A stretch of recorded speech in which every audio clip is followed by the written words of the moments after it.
시고 우리의 기도를 들으신 하나님, 이제 우리 모두에게 풍성한 은혜를 내려 주옵소서. 기도 응답을 내려주시고 이 시간 또 말씀을 통하여 은혜 받는 시간 되게 하여 주옵소서. 예수님의 이름으로 기도하옵나이다. 아멘.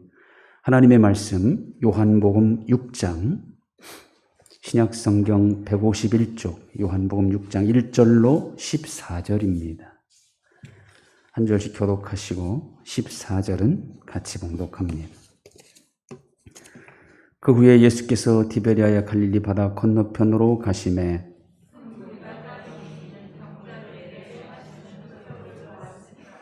예수께서 산에 오르사 제자들과 함께 거기 앉으시니 예수께서 눈을 들어 큰 무리가 자기에게로 오는 것을 보시고 빌립에게 이르시되 우리가 어디서 떡을 사서 이 사람들을 먹이겠느냐 하시니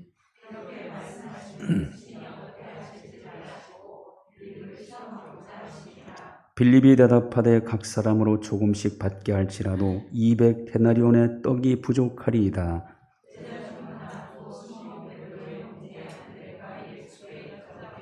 여기 한 아이가 있어 보리떡 5개와 물고기 2마리를 가지고 있나이다. 그러나 그것이 이 많은 사람에게 얼마나 되겠사옵나이까.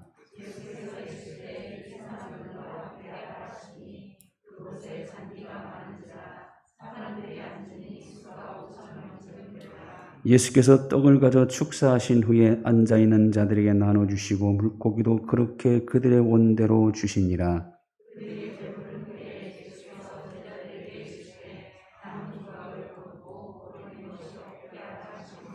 이에 거두니 보리떡 5개로 먹고 남은 조각이 12바구니에 찼더라. 그 사람들이 예수께서 행하신 이 표적을 보고 말하되 이는 참으로 세상에 오실 그 선지자라 하더라. 아멘. 어떤 것을 배우려 할 때 가장 쉬운 방법이 있다면 책을 읽고 또는 요즘 같으면 인터넷을 검색하든가 또 사람들의 올려놓은 강의를 통해서 배울 수 있습니다. 그러나 사실 가장 확실하게 배울 수 있는 것은 경험을 통해서 배우는 것이 가장 확실합니다. 신앙생활도 마찬가지입니다. 공부를 통해서 하나님이 누구신지, 예수님이 나를 위해서 어떤 사랑을 베푸셨는지 배울 수 있습니다. 성경에 나오는 내용들이 어떤 것인지 우리가 지식적으로는 알 수가 있습니다. 이건 사실 믿음 생활의 기초죠. 이것 없이는 믿음 생활을 바로 세울 수도 없고 성장은 더더욱 할 수 없습니다. 그러나 신앙은 아는 것에 그치면 안 됩니다. 아는 것을 경험해 봐야 비로소 능력 있는 믿음이 될 수 있는 것이죠. 우리 믿는 사람들 치고 기도의 필요성, 중요성, 방법 이거 모르는 사람이 없을 겁니다. 그러나 아무리 필요성도 알고 방법도 알지만 그대로 있으면 그 사람은 기도하는 사람이 아니죠. 실제적으로 무릎 꿇고 하나님을 찾고 하나님께 부르짖을 때 비로소 기도하는 사람이 되는 겁니다. 그래서 기도는 머리로 하는 게 아니라 입으로 하는 게 아니라 무릎으로 하는 것이다. 이렇게 말할 수 있습니다. 아무리 성능이 뛰어난 무기를 가지고 있고 사용법을 알고 있다 해도 실전에서 사용하지 않고 창고에 보관만 하고 있다면 그 무기가 무슨 소용이 있겠습니까? 공부를 많이 해서 아는 게 많아도 막상 시험을 칠 때 답을 쓰지 못하면 그 사람의 성적은 좋게 나올 수 없습니다. 우리 하나님 분명 살아계십니다. 못할 일이 없으신 전능자이시고 어떤 문제든 다 해결하시는 분이죠. 그러나 정작 나에게 어떤 문제가 있고 어려움을 만날 때 그 하나님을 내가 찾지 않으면 하나님의 능력은 내 것이 될 수 없다는 거예요. 하나님의 능력을 나의 능력으로, 하나님의 은혜를 나의 은혜로 만들어야 합니다. 살아계신 하나님, 능력을 행하시는 하나님이심을 실제적으로 경험해 봐야 우리는 하나님에 대한 믿음에 확신을 갖게 되죠. 지식은 동의를 하게 하고 깨닫게 하는 데 그치지만 경험은 그 지식에 대한 확신과 증거를 갖게 합니다. 말씀은 분명 살아있고 운동력이 있어서 위경에서 고치는 능력이 있습니다. 왜냐하면 말씀하신 하나님이 지금도 살아계시고 그 말씀을 실제로 이루어 가시기 때문입니다. 돌 항아리 6개 아구까지 채워져 있는 물이 항아리에 그대로 있다면 그는 물일 뿐이에요. 언제 그 물이 포도주로 변합니까? 그 물을 떠서 연회장에 갖다 줄 때 물이 포도주로 변한 겁니다. 말씀이 내 머리와 기억 속에 잠겨 있다면 그건 그냥 지식일 뿐이죠. 그 말씀을 내 지식 속에서 꺼내서 실제 문제 적용하고 실제 순종할 때 그 말씀은 복이 되고 능력으로 바뀌는 겁니다. 우리 예비교 성도 여러분들은 말씀의 능력을 체험하는 분들이 되시길 축원합니다. 더딘 것 같고 아닌 것 같더라도 인내하며 말씀대로 한번 행해 보십시오. 하나님이 분명 살아계시다면, 그 하나님의 역사의 주인이시라면 반드시 말씀을 통하여 능력을 나타내 보이십니다. 내 손으로 만질 수 없고 내 눈으로 볼 수 없다 해도 하나님은 분명 현존하시며 역사를 그리고 내 인생을 이끌어 가고 계십니다. 이 하나님을 항상 의지하고 찾아보십시오. 그러면요, 하나님은 반드시 모든 것을 합력하여 선으로 이루어 가십니다. 자든지 깨든지 주님의 도우심을 입는 여러분 되기를 축원합니다. 그러려면 내가 자든지 깨어있든지 주님을 붙잡아야 합니다. 알고 있는 말씀이 정말 살아 움직인다는 것을 실제로 경험해 보려면 다른 방법이 없어요. 내가 그 말씀에 순종하는 것뿐입니다. 욥이라는 사람은 하나님을 경외하는 자였고 악에서 떠난 자였고 하나님께서 자랑한 사람입니다. 철저한 신앙인이었죠. 자녀들이 생일잔치를 베풀고 끝난 후에는 반드시 자녀들의 숫자대로 번제를 드려주었어요. 왜냐하면 혹시 자기 아들들이 잔치하는 동안에 마음으로 죄를 범하여 하나님을 배반하지 아니했을까. 그래서 그 부지 중에 범한 죄까지 용서를 받게 하기 위하여 자녀들을 위해서 번제를 드려준 것이 바로 욥이라는 사람이에요. 그래서 욥의 행사는 그만큼 철저히 하나님 중심적이었다라고 볼 수 있습니다. 그런 그에게 큰 고난이 닥쳐옵니다. 사탄이 욥의 신앙을 시험해 보겠다고 했고 하나님이 허락하여 큰 고난을 겪게 되죠. 근데 그가 겪은 고난이라는 것은 얼마나 힘들고 어려운 겁니까? 얼마나 고통스러웠으면 자기가 이 땅에 태어난 것마저 후회할 정도로 차라리 나는 나지 않았으면 좋겠다라는 그런 고백까지 하잖아요. 친구들이 찾아와 욥을 몰아세울 때는 내가 뭐가 잘못했다고, 내가 무슨 잘못했다고 내가 이런 고통을 겪느냐면서 자기 의로움을 주장합니다. 이런 욥에게 하나님께서 직접 찾아와서 말씀하시죠. 대면하여 말씀하십니다. 여호와께서 욥에게 말씀하여 이르시되 무지한 말로 이 질을 어둡게 하는 자가 누구냐? 너는 대장부처럼 허리를 묶고 내가 네게 묻는 것 대답할지니라. 내가 땅에 기초를 놓을 때 내가 어디 있었느냐? 변박하는 자가 전능자와 다투겠느냐? 하나님과 변론하는 자는 대답해보라. 이런 하나님 말씀 앞에 욥은 할 말이 없었습니다. 하나님, 나는 미천하오니 무엇이라 대답하리이까? 손으로 내 입을 가릴 뿐이로소이다. 내가 스스로 깨달을 수 없는 말을 했고 스스로 알 수 없고 헤아리기 어려운 일을 말하였나이다. 욥은 고난을 통하여 자기 자신은 아무것도 아님을 경험했고 하나님의 크심과 전능하심을 경험하게 되었습니다. 그런 하나님을 경험한 욥이 하나님을 이렇게 고백하죠. 내가 주께 대하여 귀로 듣기만 하였사옵더니 이제는 눈으로 주를 배움나이다. 하나님을 경험한 후에 욥의 신앙은 더 확실해졌고 그런 욥에게 하나님은 모년의 갑절의 축복으로 채워주십니다. 고난의 현장은 하나님의 살아계심을 경험할 수 있는 곳입니다.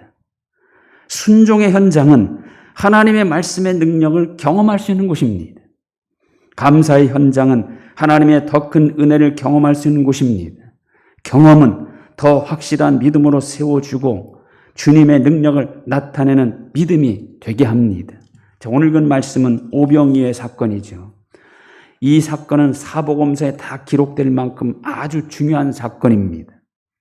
주님의 능력은 불가능을 가능케 하는 능력임을 증명한 사건이죠. 특히 사복음서 중에 이 요한복음에 기록된 내용은 다른 복음서에 비하면 좀 더 자세하게 기록되어 있어요. 다른 복음서에는 이 빌립과 안드레의 이야기가 생략되어 있죠. 빌립과 안드레의 모습은 오늘 주님을 믿는 사람들의 모습을 예표합니다. 즉 주님을 믿는 사람들 중에는 빌립 같은 사람도 있고 안드레 같은 사람도 있다는 것을 보여주는 거예요. 자, 지금 예수님께 몰려온 사람들은 표적을 보기 위해서 온 사람들이죠. 특히 병자들을 고치시는 표적을 이미 보았고 다시 그런 표적을 보기 위해서 온 자들입니다. 이런 사람들에게 주님께서 먹을 것을 주시는 장면입니다. 다른 복음서에는 너희가 먹을 것 주어라 하셨고 그에 대해 제자들은 우리에게 있는 것은 떡 5개와 물고기 2마리뿐이다 이렇게 대답합니다. 그러자 주님은 그것을 내게 가져오라 하시고 그것을 떼어 제자들에게 나눠주시는 것으로 기록되어 있어요. 그런데 오늘 내용은 그와는 좀 다르죠. 복음서에 나오는 똑같은 사건들인데 내용이 다른 것이 좀 있습니다. 이것은 똑같은 사건을 본 사람 입장에서 간단히 기록하거나 아니면 좀 더 자세히 기록하거나 하는 그런 차이이고 또 어떤 내용을 강조하는가에 따라 나타나는 차이입니다. 자, 오늘 말씀은 무리들에게 떡과 고기를 나눠주기 전에 예수님께서 제자들과 어떤 이야기를 나눴는가를 상세히 기록하고 있습니다. 자, 먼저 빌립이라는 제자와의 대화 내용이죠. 주님께서 빌립에게 말씀하십니다. 우리가 어디서 떡을 사서 이 사람들을 먹게 하겠느냐? 주님은 빌립이 어떻게 말할 것을 알아보시려고 오늘 여기 본문에는 시험코자 하십니다. 이렇게 기록되어 있어요. 자, 우리가 여기서 알아야 할 것은 우리 주님은 절대 우리를 곤란하게 만들려고 우리를 악에 빠지게 하려고 시험하시는 분이 아니라는 사실이에요. 그리고 왜 시험코자 하심이라 했는가? 이건 사실은 빌립의 잘못된 믿음을 깨우쳐주기 위한 목적으로 이렇게 물어보신 겁니다. 빌립이 대답합니다. 아주 계산적인 대답이죠. 각 사람으로 조금씩 받게 할지라도 200데나리의 떡이 부족하리다. 이건 뭘 말하는 거예요? 불가능하다는 거예요. 우리 힘으로는 이 사람들 먹일 수 없다는 대답입니다. 자기 계산에 의하면 안 된다는 거죠. 믿음은 계산으로 하는 게 아닙니다. 사람의 계산을 초월하는 것이 믿음이에요. 이 대답은 주님의 능력을 전혀 고려하지 않은 대답입니다. 주님이 여기 계심에도 불구하고 그 주님의 능력과 상관없는 자기 계산만 내세운 대답이죠. 어떻게 보면 이건 불신입니다. 주님이 어떤 분인지 알고 있다면, 주님의 능력이 어떤 능력인지 알고 있다면, 그리고 그 주님이 바로 여기 이 현장에 와 계심을 생각했다면 이런 계산적인 것만을 말하지는 않았을 겁니다. 그러나 빌립의 믿음은 주님과 상관없는 믿음, 자기 계산을 쫓은 이성적인 믿음이었던 겁니다. 여러분, 내가 안 되면 주님도 안 됩니까? 우리가 주님을 향해 가장 범하기 쉬운 죄가 바로 이런 불신의 죄입니다. 주님의 존재를 믿긴 믿어요. 주님이 어떤 분인지 알긴 압니다. 그러나 막상 어떤 문제가 생기면 주님의 능력은 전혀 찾지도 않고 나와는 상관없는 것으로 여긴다는 겁니다. 내가 안 되면 주님도 안 되는 것으로 그렇게 여겨버립니다. 이런 계산적인 믿음은 주님의 능력을 체험할 수 없습니다. 여러분, 홍해바다와 애국 군대 앞에서 계산적으로는 다 몰살당하는 것이 계산적인 대답이에요. 그러나 하나님의 구원을 보라는 믿음은 바다를 갈라 건너게 하시고 애국 군대를 수장시킨 능력으로 나타난 거예요. 아수르 대군이 예루살렘을 포위했습니다. 자, 계산적으로는 어떤 대답입니까? 항복하는 것이 맞습니다. 그러나 히스기야는 성전에 올라가 하나님께 간구합니다. 그 간구를 들으신 하나님, 그날 밤 사자를 보내 13만 5천 명 아수르 군사를 다 송장으로 만들어 버리시잖아요. 미스바 광장에 모여 제3에 기도하는 이스라엘에게 블레셋 군대가 쳐들어옵니다. 자, 계산은요, 항복하는 게 사는 길이에요. 그러나 하나님께 쉬지 않고 부르짖고 그러자 하나님께서는 큰 우레를 발하여 블레셋을 어지럽게 하시고 이기게 하신 거예요. 여리고성을 하루에 한 바퀴씩 엿새 동안 돌고 일곱째 날 일곱 바퀴를 돌다. 이건 계산이 안 나오는 얘기입니다. 쓸데없는 짓입니다. 그러나 그 순종을 통하여 하나님이 무너뜨려 주셨어요.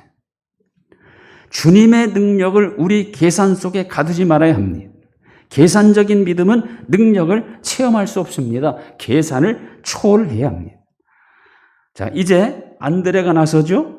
여기 한 아이가 있어 보리떡 5개 물고기 2마리를 가졌나이다. 그러나 이것이 그 많은 사람에게 얼마나 되겠사옵나이까. 자, 빌립보다는 주님께 어떤 기대는 가지고 있지만 안드레 역시 주님의 능력을 완전히 믿지는 못하고 있는 것 같아요. 오병이어는 한 아이의 한 끼 식사량에 불과합니다. 안드레는 눈에 보이는 바로 그것만을 생각하고 이것 가지고는 안 된다는 것이죠. 물론 그것 가지고는 안 됩니다. 그러나 그것 자체는 안 되지만 그것이 주님 손에 들려질 때는 얘기가 달라지는 거예요. 그것 자체만 보면 안 되지만 그것을 통해서 역사하실 주님의 능력을 볼 수 있어야 합니다. 여러분, 우리가 드리는 기도 그 자체만으로 무슨 역사가 일어나겠어요? 기도하면서도 의심을 품기도 하고 주님이 흡족하실 만한 기도도 드리지 못하고 있지 않습니까? 우리의 기도 자체는 아무 능력도 없고 너무나 부족한 것뿐입니다. 그러나 그 기도가 하나님께 들려질 때 그리고 하나님이 응답하실 때 그 기도는 능력이 되는 겁니다. 우리는요, 물고기 2마리와 떡 5개만 드리면 됩니다. 내가 드릴 수 있는 것만 드리면 되고 내가 가지고 있는 것만 드리면 됩니다. 그러면 그것 가지고 주님은 여자와 아이 외에 5,000명을 먹이는 일을 주님이 하시는 거예요. 자, 이것을 드리니까 주님 어떻게 하십니까? 이 사람들로 앉게 하라. 떡을 가져 축사하신 후에 앉은 자들에게 나눠주시고 고기도 그렇게 저희 원대로 주시다. 과연 주님의 능력은 오병이어로도 수천 명에게 원하는 대로 다 줄 수 있는 능력이 있었던 겁니다. 자, 이 주님의 능력은 지금 약해졌습니까? 없어졌습니까? 아닙니다. 지금도 살아계시고 주님의 능력은 지금도 똑같습니다. 우리는 우리 자신도 배부르게 할 수 없지만 주님은 그 많은 사람들이 배부르게 먹을 수 있게 하실 뿐 아니라 12바구니에 차게 남게 하셨습니다. 자, 이런 주님을 경험한 후에야 비로소 사람들은 주님을 향해 어떤 고백을 합니까? 이는 참으로 세상에 오실 그 선지자라 하더라. 아마 이제 빌립도 안드레도 주님의 능력을 확실히 믿게 되었을 겁니다. 저는 우리 예비교회 모든 성도들이 살아계신 주님의 능력을 삶 속에서 경험하시기를 소원합니다. 그래서 머리로만 이해하고 지식으로만 동의하는 믿음이 아니라 실제 생활 속에서 살아계신 주님과 동행하는 살아있는 믿음이 되시기를 축원합니다. 주님의 능력을 내 좁은 생각과 이성 안에 가두지 말아야 합니다.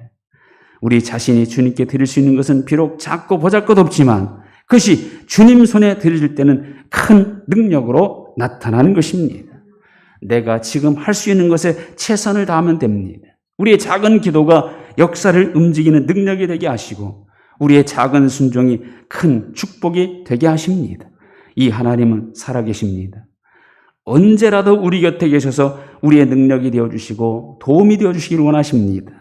이 하나님을 구경꾼으로 세워두지 마시고 이 하나님을 범사의 주인으로 인정하시고 내 범사의 주인공으로 그 하나님을 개입시키셔서 오늘도 살아 역사하시는 하나님의 능력을 체험하며 살아가는 우리 성도들이 다 되시기를 주님의 이름으로 축원드립니다.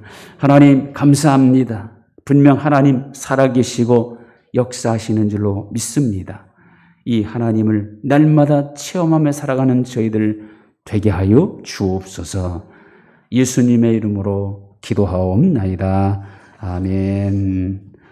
우리 453장 1절 찬송 드립니다.